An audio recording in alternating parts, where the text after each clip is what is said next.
बिस्मिल्लाहिर्रहमानिर्रहीम।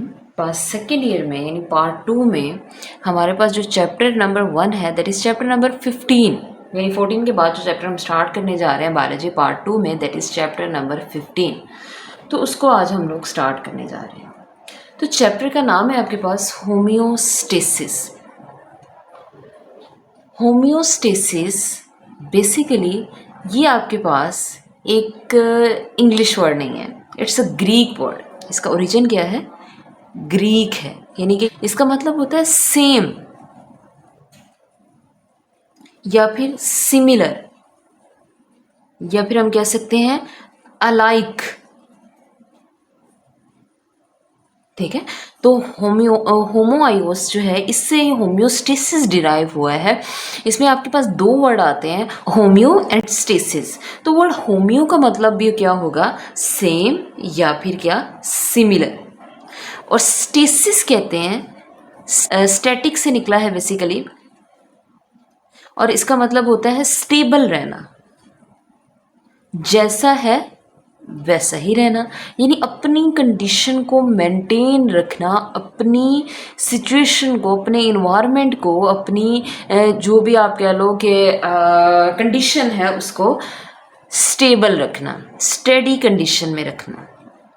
ठीक है, तो ये जो वर्ड है आपके पास होम्योस्टेसिस, इसका ओवरऑल क्या मतलब बनेगा? सेम रहना, स्टेइंग द सेम।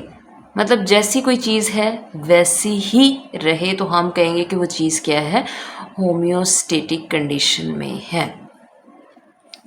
ठीक है, तो हम बायोलॉजी में इसको कैसे डिस्कस करेंगे? जैसे हम जनरली कहते हैं कि कोई भी चीज़ है, जैसे हम कंसीडर करें कि एक्सपेंडिचर की अगर हम बात करें तो अगर हम ज़रूरत से ज़्यादा भी किसी चीज़ पे खर्च कर रहे हैं तो वो भी नुकसान है, यानी इसराफ से काम ले रहे हैं।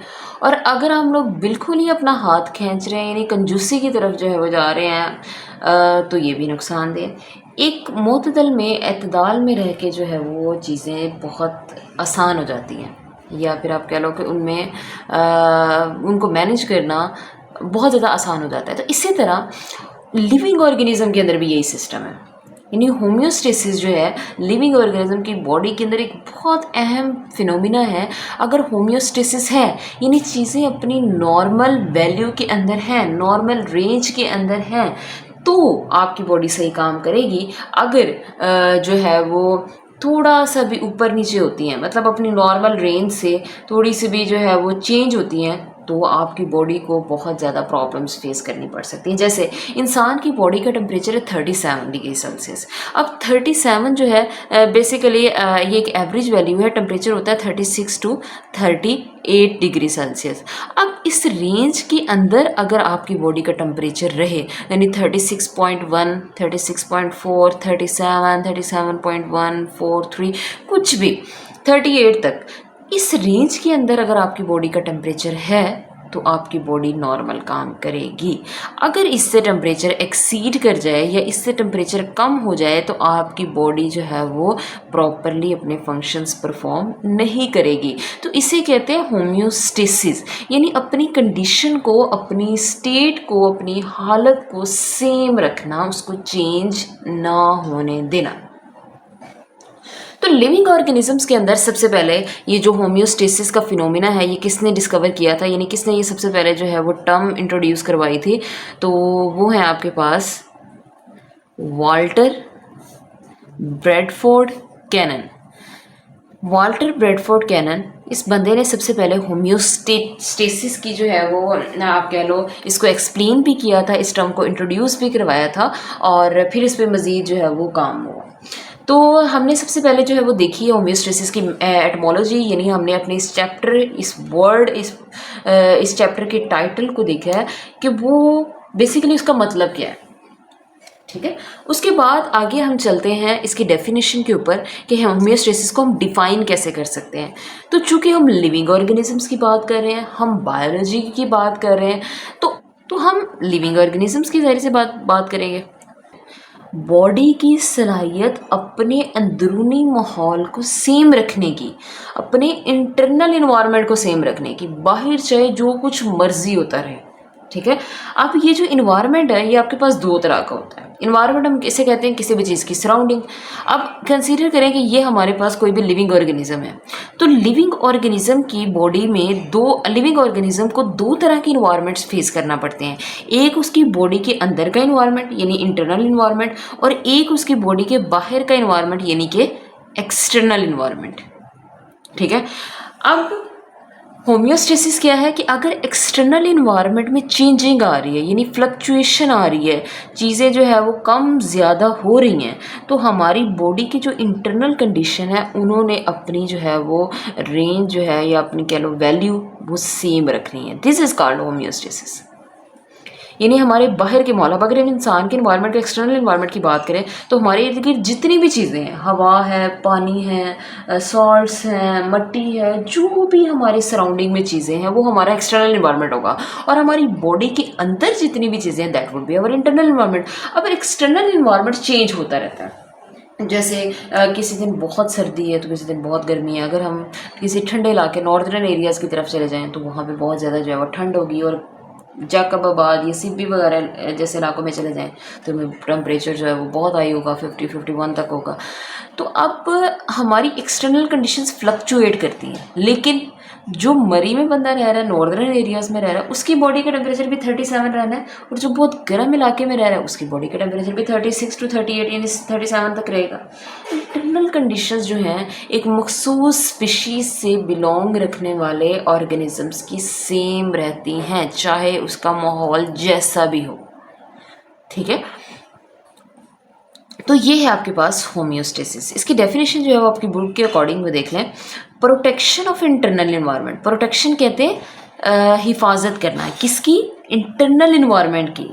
किस चीज़ से प्रोटेक्शन करनी है, नुकसानात से। कौन से नुकसानात, जो फ्लक्चुएशन की वजह से हो रहे हैं, तब्दीलियों की वजह से हो रहे हैं, उतार चढ़ाव की वजह से हो रहे हैं, चेंजिंग्स की वजह से हो रहे हैं। किस में चेंजिंग की वजह से, एक्सटर्नल इन्वायरमेंट या हमारे बाहर के माहौल, यानी हमारे एक्सटर्नल इन्वायरमेंट या हमारे आउटसाइड इन्वायरमेंट में चेंजिंग्स की वजह से जो नुकसानात हो रहे हैं उनसे हमारी बॉडी की प्रोटेक्शन, हमारे इंटरनल इन्वायरमेंट की protection is called homeostasis. In simple words में हम कह सकते हैं कि बाहर की तब्दीलियों से अपने अंदरूनी इन्वायरमेंट को बचाना, दैट इज होम्योस्टेसिस। ठीक है। उसके बाद हमारे पास एक बहुत इंपॉर्टेंट शॉर्ट क्वेश्चन है जो अक्सर पूछा जाता है, that is how homeostasis contribute in evolutionary process. अब एवोल्यूशन क्या होता है, वक्त गुजरने के साथ साथ चेंज आना, और जब चेंज आता है तो नई स्पीशीज़ जो है वो ओरिजिनेट होती हैं। ठीक है। अब कंसीडर करें कि कोई भी स्पीशी है वो बहुत ज़्यादा हॉट इन्वायरमेंट के अंदर रह रही है। ठीक है। और अब उससे जो है वो शिफ्ट करना पड़ रहा है किसी कोल्ड इन्वायरमेंट की तरफ। अब देखो, जब वो हॉट इन्वायरमेंट में रह रही थी तो बाहर का टेम्परेचर हो सकता है 41 हो, 42 हो, या आप कह लो 50 तक भी जा सकता है। एक्सटर्नल इन्वायरमेंट उसका इतना ज़्यादा है, उसकी बॉडी का टेम्परेचर 13 करना है उसने। ठीक है। तो अब क्या होगा, उसकी बॉडी के अंदर होम्योस्टेसिस को मेंटेन करने के लिए आप कह लो कूलिंग मैकेनिज्म चल रहा होगा, यानी उसकी बॉडी से एक्स्ट्रा हीट को रिमूव किया जाएगा। अब उसके लिए वो डिफरेंट मैकेनिज्म जो है वो अडॉप्ट करेगा, स्वेटिंग के थ्रू, या फिर हम कह सकते हैं वेजो डाइलेशन के थ्रू अपनी जो है ब्लड वेसल्स को डायलेट कर लेगा ताकि वहाँ से वाटर इवेपोरेशन ईजिली होती रहे। तो इस तरीके से वो अपनी बॉडी कंडीशंस को मेंटेन कर रहा है जब वो गर्म इलाके में रह रहा है। अब अगर हम उसको ठंडे इलाके की तरफ ट्रांसफ़र करते हैं जहाँ पे टेम्परेचर जो है आप कह लो 25 है, या फिर आप कह लो 20 है, या 15 है, इसके लगभग है टेम्परेचर, और उसकी बॉडी का टेम्परेचर 37 डिग्री सेंटीग्रेड हमने मेंटेन करना है, तो अब इससे अपनी बॉडी के अंदर हीट ले जाने की ज़रूरत है ताकि वो अपनी बॉडी को कंजर्व कर सके।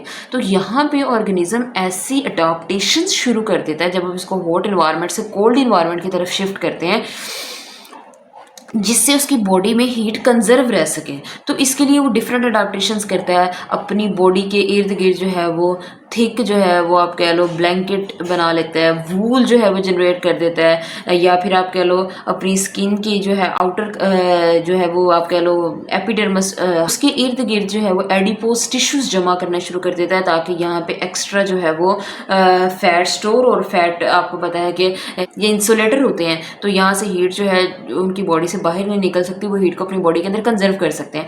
तो वो इस तरीके से रख के ना अडाप्टेशंस शुरू कर देते हैं, और जब वो अडाप्टेशंस करते हैं और करते करते वो इतनी ज़्यादा अपने अंदर चेंज ले आते हैं अपने इंटरनल कंडीशन को सेम रखते रखते कि वो टोटली स्पीशी चेंज हो जाती है, उसके करैक्टर ही चेंज हो जाते हैं। अब हम इन दोनों स्पीशीज़ का कंपैरिजन करें तो ये दोनों एक दूसरे से मिलेंगे नहीं। अगर हम इनकी इंटरब्रीडिंग करवा के देखें तो आगे जो है वो ऑफ स्प्रिंग फर्टाइल देंगे ही नहीं, यानी उनके जो है वो आगे हो सकता है ऑफ स्प्रिंग तो प्रोड्यूस हो जाए लेकिन आगे उनकी अगली नस्ल जनरेट ना हो। और हम स्पीशी कहते ही उसे हैं जिसके अफराद आपस में इंटरब्रीड करें और आगे जो अपने ऑफ स्प्रिंग प्रोड्यूस करें वो आगे अपनी जनरेशन प्रोड्यूस करने के कैपेबल हों, ठीक है। तो इस तरीके से होम्योस्टेसिस जो है ये एक बहुत सेंट्रल रिक्वायरमेंट है, इसको ऑर्गेनिजम्स ने पूरा करना ही करना है। और जब वो इस रिक्वायरमेंट को पूरा करते हैं तो इस दौरान उनकी अपनी बॉडी जो है वो चेंज होना शुरू हो जाती है। वो टोटली एक आप कह लो काफ़ी सालों के बाद, काफ़ी जनरेशन के बाद टोटली एक नई स्पीशी बन जाती है। तो इसलिए हम कहते हैं कि होम्योस्टेसिस एवोल्यूशनरी प्रोसेस में भी कंट्रीब्यूट कर रहे होते हैं। ये जो वक्त गुजरने के साथ साथ तब्दीलियाँ आ रही है, स्पेसिएशन का प्रोसेस हो रहा है, यानी कि नई स्पीशीज़ बन रही हैं पुरानी स्पीशीज़ से, उसमें होम्योस्टेसिस का भी एक बहुत अहम रोल है। क्योंकि इंसान अपनी इंटरनल कंडीशन को, कोई भी लिविंग ऑर्गेनिज्म अपनी इंटरनल कंडीशंस को सेम रखता है, उनको चेंज नहीं होने देता, और सेम रखते रखते वो इस लेवल तक चला जाता है कि उसकी अपनी बॉडी जो है वो चेंज हो जाती है और वो टोटली नई स्पीशी बन जाती है। तो एक बहुत इंपॉर्टेंट शॉर्ट क्वेश्चन है पेपर पॉइंट ऑफ व्यू से, ठीक है। इसके अलावा होम्योस्टेसिस की डेफिनेशन आती है। अब ये जो इंटरनल कंडीशंस होती है ना, यहाँ पे एक और पॉइंट ऐड कर लें, ये जितनी भी हमारी इंटरनल इन्वायरमेंट है, इंटरनल कंडीशंस हैं, अभी हमने बात की कि हमने इनको बैलेंस रखना है। तो बैलेंस रखना है हमने इनको एक रेंज के अंदर। जैसे मैंने यहाँ पे कहा है कि हमने अपना टेम्परेचर जो है वो मेंटेन रखना है 36 to 38, इतना नॉर्मल है, इससे कम ज़्यादा होगा तो बीमारी होगी। अब विद इन द रेंज जो है वो चीज़ों को बैलेंस किया जाता है, टेम्परेचर को, सॉल्ट्स को, वाटर को, यानी जितने भी हमारी बॉडी के अंदर मटेरियल पाया जा रहा है, जितनी भी चीज़ें, जितने भी कंपाउंड्स, एलिमेंट्स पाए जा रहे हैं, हमने उनको एक रेंज के अंदर मेंटेन करना होता है। क्यों? क्योंकि एक रेंज को अटेन करना आसान होता है। जैसे अगर हमारी बॉडी का टेम्परेचर जो है वो 37 डिग्री पे ही फिक्स्ड होता, इससे 37.1 हो जाता तो भी नुकसान होता, और 36.9 हो जाता फिर भी नुकसान होता। तो फिर क्या होना था, इसको अटेन करना बहुत मुश्किल है। तो ऑर्गेनिजम्स की बॉडी में ज़रा सी भी टेम्परेचर की फ्लक्चुएशन से बहुत ज़्यादा बिगाड़ा जाना था। तो इसलिए नेचर ने क्या किया हुआ है, हर चीज़ एक रेंज के अंदर रखी हुई है कि एक रेंज में, मतलब कम से कम वैल्यू इतनी है, ज़्यादा से ज़्यादा इतनी है, इसके अंदर कोई भी टेम्परेचर हो तो ऑर्गेनिज्म सर्वाइव कर जाएगा। अब एक रेंज को अटेन करना आसान होता है, एक फिक्स्ड वैल्यू को अटेन करना मुश्किल होता है। जैसे अगर आपसे कह दिया जाए कि ये पॉइंट है, आपने इस पर जो है वो निशाना लगाना है, तो गलती के चांस बहुत ज़्यादा है, ठीक है, आपके लिए भी मुश्किल होगा। अगर कह दिया जाए कि आपके पास ये रेंज है, इस रेंज में आप कहीं पे भी जो है वो निशाना लगा दो, तो आपके पास इतना मार्जिन है, आप गलती के चांसेस भी कम होंगे और आपके लिए भी आसानी होगी। तो हर ऑर्गेनिज्म अपने लिए आसानी चाहता है, इस तरह लिविंग ऑर्गेनिज्म भी अपने लिए आसानी चाहते हैं। तो कुदरत ने फ्लेक्सिबिलिटी रखी है हर चीज़ के अंदर। हमारी जो इंटरनल कंडीशंस हैं उनको भी एक रेंज के अंदर रखा है ताकि हम ईजिली उसको अटेन कर सकें।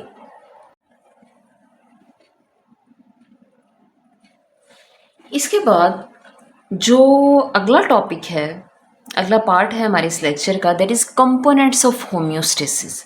यानी होम्योस्टेसिस के कौन कौन से कंपोनेंट्स हैं। अब इसका मतलब क्या है, हमने कहा है कि होम्योस्टेसिस के अंदर हमने अपनी इंटरनल कंडीशंस को सेम रखना है। अब हमारी इंटरनल कंडीशंस कौन कौन सी हैं, यानी हमने अपने कौन कौन सी चीज़ों को सेम रखना है। तो हमने अपनी बॉडी के अंदर सेम रखना होता है सॉल्ट्स की अमाउंट को, क्योंकि बाहर वाले माहौल में अगर साल्ट चेंज हो जाए ना तो इंटरनल कंडीशन में भी साल्ट के चेंज होने का इम्कान होता है। तो हमने अपनी ऐसी इंटरनल कंडीशंस को सेम रखना होता है, इंटरनल आप कह लो सॉल्ट्स को या इंटरनल मटेरियल्स को सेम रखना होता है, जिनका इम्कान होता है कि वो एक्सटर्नल फ्लक्चुएशंस की वजह से चेंज हो सके, तो हो सकते हैं। तो हमारी बॉडी के साल्ट्स चेंज हो सकते हैं, बाहर साल्ट के अमाउंट चेंज होने की वजह से हमारी बॉडी का वाटर कंटेंट चेंज हो सकता है, हमारी बॉडी का टेम्परेचर चेंज हो सकता है, हमारी हमारी बॉडी का जो है वो आप कह लो कि आयंस की अमाउंट चेंज हो सकती है, हमारी बॉडी की पीएच चेंज हो सकती है, हमारी बॉडी में डिफरेंट जो है वो मेटाबोलाइट्स, हार्मोन्स, इनकी वैल्यू जो है वो चेंज हो सकती है। तो अब बेसिकली ये सारी चीज़ें जो है वो हमारा इंटरनल इन्वायरमेंट है। इसमें सबसे पहला कंपोनेंट है हमारे पास ओस्मो रेगुलेशन। बेसिकली ये वर्ड हमारे पास है ओस्मोसिस ही, ओस्मोसिस से ही ओस्मो रेगुलेशन निकला है। अब ओस्मोसिस क्या होता है? वाटर मॉलिक्यूल का, पानी का अपनी ज़्यादा अमाउंट से कम अमाउंट की तरफ जाना, this is called osmo regulation. और यहाँ पे आपने एक मेजर बात जो है वो यहाँ पे डिस्कस करनी है कि एक मेम्ब्रेन से गुजर के, एक सेमी परमिएबल मेम्ब्रेन से गुजर के पानी का अपनी ज़्यादा मिकदार से कम मिकदार की तरफ जाना, दिस इज कॉल्ड ओस्मोसिस। अब जहाँ पे पानी ज़्यादा है, जाहिर सी बात है वहाँ पे सॉल्ट्स कम है, और जहाँ पे पानी कम है वहाँ पे क्या होते हैं? सॉल्ट्स ज़्यादा होते हैं। देखो, जिस सॉल्यूशन के अंदर पानी ज़्यादा होगा, सॉल्ट्स कम होंगे तो वो डाइल्यूट होगा, और जिस सॉल्यूशन के अंदर सॉल्ट्स ज़्यादा होंगे, पानी कम होगा तो वो कंसनट्रेटेड होगा। तो हम ये भी कह सकते हैं कि सॉल्यूशन के मॉलिक्यूल्स का, यानी डाइल्यूट कंसनट्रेशन से, डाइल्यूट सॉल्यूशन से कंसनट्रेटेड सॉल्यूशन की तरफ मॉलिक्यूल्स का मूव करना, that is also called osmosis. यानी कि ऑस्मो रेगुलेशन के अंदर क्या करना है? हमने वाटर एंड सॉल्ट बैलेंस को मेंटेन करना है। तो मैकेनिज्म ऑफ रेगुलेशन, यानी रेगुलेट करना, सेम रखना between the organism and it's environment of solute and gain and loss of water, यानी पानी के गेन और लॉस को और सल्यूट इन्वायरमेंट को रेगुलेट करने का जो मैकेनिज्म होता है, that is called osmo regulation. यानी बॉडी के अंदर सॉल्ट एंड वाटर का बैलेंस मेंटेन रखना। अगर बाहर जो है पानी ज़्यादा और आपकी बॉडी में कम है तो पानी बाहर से अंदर की तरफ मूव करेगा, और इंटरनल अगर वाटर जो है वो ज़्यादा हो गया है तो वो पानी बॉडी से बाहर की तरफ मूव करेगा। ठीक है। इसी तरह सॉल्ट कंटेंट अगर आपकी बॉडी में कम है तो एक्सटर्नल इन्वायरमेंट से आपकी बॉडी की तरफ जाएंगे, अगर आपकी बॉडी में ज़्यादा है तो आपकी बॉडी से बाहर की तरफ मूव करेंगे। तो this is called osmo regulation. यानी अपनी बॉडी में आपने कौन सी चीज़ को मेंटेन रखना है? सॉल्ट्स को और वाटर को। उसके बाद एक्सक्रीशन। एक्सक्रीशन कहते हैं बॉडी से किसी चीज़ का खारिज करना, एक्सक्रीट करना। ठीक है, दो वर्ड्स होते हैं, एक होता है सिक्रीशन, एक होता है एक्सक्रीशन। सिक्रीशन कहते हैं बॉडी के एक पार्ट से दूसरे पार्ट तक किसी चीज़ का जाना, या सेल से किसी चीज़ का बाहर दूसरे सेल्स की तरफ जाना, दैट इज सिक्रीशन। एक्सक्रीशन होता है बॉडी से किसी चीज़ का बाहर की तरफ मूव करना, एक्सक्रीशन। ठीक है, तो बॉडी से चीज़ों को खारिज करना। कौन सी चीज़ों को खारिज करना? अब देखिए, हम खाना खाते हैं तो जब हम फूड पार्टिकल्स को अपनी बॉडी के अंदर लेके जाते हैं तो उसकी डाइजेशन के नतीजे में हमारी लार्ज इंटेस्टाइन में, हमें पता है स्मॉल इंटेस्टाइन में प्रॉपर डाइजेशन हो जाती है, जितनी यूज़फुल चीज़ें चाहिए वो ब्लड में एब्जॉर्ब होना शुरू हो जाती है। बाकी जो इनडाइजेस्टिबल चीज़ें होती हैं, फाइबर्स वगैरह या बाकी जो वेस्ट चीज़ें होती हैं, अब उनको बॉडी से बाहर खारिज करना होता है। ठीक है, इसी तरह यूरिया है, यूरिक एसिड, अमोनिया, जितने भी नाइट्रोजनस वेस्ट हैं, इनको भी यूरिन की फॉर्म में बॉडी से बाहर खारिज करना होता है। तो वो अगर इनको बॉडी से बाहर खारिज ना किया जाए तो ये हमारी बॉडी के अंदर टॉक्सिन्स प्रोड्यूस करना शुरू कर देते हैं। ठीक है, जिससे हमारी बॉडी के डिफरेंट ऑर्गन्स को नुकसान होता है। तो एक्सक्रीशन की मदद से हम क्या करते हैं? अपनी बॉडी के इंटरनल कंडीशंस को सेम रखते हैं। जो भी वेस्ट मटेरियल हमारी बॉडी के अंदर बनता जाता है, हम उसे रेगुलर बेसिस पे, डेली बेसिस पे अपनी बॉडी से खारिज करते जाते हैं। तो एक्सक्रीशन क्या है? Basically mechanism which eliminates the nitrogenous waste, ऐसा वेस्ट जिसके अंदर नाइट्रोजन है। अब ऐसा कौन सा वेस्ट होता है? बेसिकली इसके लिए हम जनरल टर्म यूज़ करते हैं यूरिन की। तो यूरिन को बॉडी से बाहर निकालना इज कॉल्ड एक्सक्रीशन। अब यूरिन भी आपके पास, इसमें 3 तरह के नाइट्रोजनस वेस्ट हो सकते हैं। अमोनिया हो सकता है, इसमें आपके पास जो है वो यूरिया हो सकता है, और इसके अलावा आपके पास यूरिक एसिड हो सकता है। ठीक है, अब ये तीनों तरह के जो नाइट्रोजनस वेस्ट हैं, इनका बॉडी से एक्सक्रीशन कैसे होनी है, इनको बॉडी से खराज कैसे होना है, ये डिपेंड करता है वाटर की अवेलेबिलिटी पे। अगर कोई इन्वायरमेंट बहुत ज़्यादा पानी में रह रहा है तो क्या होगा? वो अपना waste material, nitrogenous waste, ammonia की फॉर्म में खारिज करेगा, क्योंकि अमोनिया को बॉडी से खारिज करने के लिए बहुत ज़्यादा पानी चाहिए, जैसे फिशेस वगैरह। अगर कोई ऑर्गेनिज्म दरमियानी सी कंडीशन में रह रहा है, टेरेस्ट्रियल कंडीशन में, मतलब इतना ज़्यादा जो ना तो वो ड्राई कंडीशन में और ना ही एक्वेटिक इन्वायरमेंट में, तो वो यूरिया रिलीज़ करेगा, क्योंकि यूरिया को बॉडी से खारिज करने के लिए मॉडरेट अमाउंट ऑफ वाटर चाहिए। और अगर कोई ऑर्गेनिज्म बहुत ही ज़्यादा ड्राई कंडीशंस में रह रहा है तो उसको बॉडी से खारिज करने के लिए यूरिक एसिड जो है वो बनता है, यानी नाइट्रोजनस वेस्ट के फॉर्म में निकालता है यूरिक एसिड के फॉर्म में। तो वाटर अवेलेबिलिटी डिपेंड करती है कि नाइट्रोजनस वेस्ट कौन सा बनेगा और वो बॉडी से रिलीज़ होगा। अब इन वेस्ट को बॉडी से निकालने का प्रोसेस को हम कहते हैं एक्सक्रीशन। तो इससे भी हमारी बॉडी का होम्योस्टेसिस मेंटेन रहता है, यानी हमारी बॉडी का इंटरनल इन्वायरमेंट कांस्टेंट रहता है, जो कि एक्सक्रीशन हमारी वेस्ट मटेरियल हमारी बॉडी का पार्ट नहीं है, तो हम इनको बाहर निकालेंगे, अपनी बॉडी की कंडीशन को सेम रखेंगे। And the third component of homeostasis is thermoregulation. The word therm means heat, regulation मतलब उसके लेवल को मेंटेन रखना। तो अपनी बॉडी के अंदर टेम्परेचर को मेंटेन रखना एक टॉलरेबल रेंज के अंदर, यानी ऐसी रेंज जिसको आप बर्दाश्त कर सको, जिसको आपकी बॉडी बर्दाश्त कर सके, जिसकी मौजूदगी में आपके एंजाइम सही काम कर सके, उसे हम कहेंगे टॉलरेबल रेंज। तो थर्मो रेगुलेशन क्या होता है? अपनी बॉडी टेम्परेचर को एक बैलेंस में रखना, ठीक है। बहुत ज़्यादा सर्दी की कंडीशन में आपकी बॉडी का टेम्परेचर भी 37 रहना चाहिए और रहता है, और बहुत ज़्यादा गर्मी की कंडीशन में भी आपकी बॉडी का टेम्परेचर 37 रहता है। इसकी रीज़न क्या है? हमारी बॉडी में बहुत से होम्योस्टेटिक एक्टिविटीज़ हो रही हैं इंटरनल कंडीशंस को बैलेंस रखने के लिए। अब हमने जो है वो बेसिकली होम्योस्टेसिस के 3 कंपोनेंट्स पढ़ लिए हैं, ऑस्मो रेगुलेशन, एक्सक्रीशन और थर्मो रेगुलेशन। इन कंपोनेंट्स के थ्रू यानी कि हमने क्या करना है, अपनी बॉडी के अंदर अपनी इंटरनल कंडीशन को सेम रखना। So this was all about our today's lecture, और ये हमारा जो है वो लेक्चर नंबर 1 था सेकेंड ईयर बायोलॉजी का। नेक्स्ट टाइम इंशाल्लाह होम्योस्टेसिस जो है इसको मेंटेन कैसे करते हैं बॉडी में, इसके पीछे कौन सा सिस्टम काम कर रहा होता है हमारी बॉडी के अंदर, और डिफरेंट चीज़ों को यानी वाटर, सॉल्ट को, टेम्परेचर को, वेस्ट मटेरियल को, इनके रेगुलेशन में, इनका बॉडी में लेवल मेंटेन करने में हमारी बॉडी का क्या रोल होता है, कैसे होम्योस्टेसिस मेंटेन की जाती है, इस टॉपिक को हम इंशाल्लाह अपने नेक्स्ट लेक्चर में डिस्कस करेंगे। तब तक के लिए अल्लाह हाफिज़।